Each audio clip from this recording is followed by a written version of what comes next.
နှုတ်ထွက်မကြမ်းကြစေနဲ့ကိုယ်ပါဇက်ကထွက်တဲ့စကားဟာတန်မိုးရှိတဲ့စကားပဲထွက်စေရမယ်ဆဲရည်တဲ့စကားရိုင်းပြတဲ့စကားကိုယ်နှုတ်ကမထွက်မိအောင်သတိထားဖို့လူတွေကကိုယ့်ကိုယ်ပိုင်တယ်လို့ထင်တယ်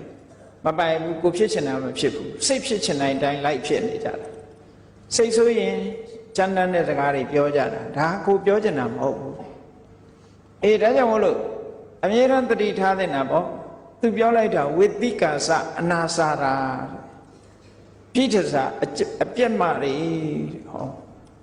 စိနသာသနာဒုတိကဖျားသာသနာအဖြက်မတွေစေတီရင်ပြင်မှာဒရွေးထွေးသွားတယ်ဆိုပြီးပြော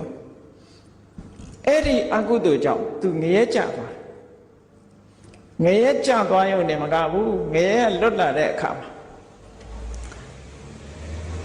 ယဟန္တာကိုသူပြင်မာတာကယဟန္တာဆိုတော့စဉ်းစားကြည့်လေဘာနဲ့ဥပမာတူတော့ဆိုလို့ရှိရင်ဂုံးမုံကြီးကိုခေါင်းနဲ့တိုက်လို့ရှိရင်မနာဘူးကြောက်တုံးကြီးကိုခေါင်းနဲ့တိုက်ရင်တော့နာမှာပဲ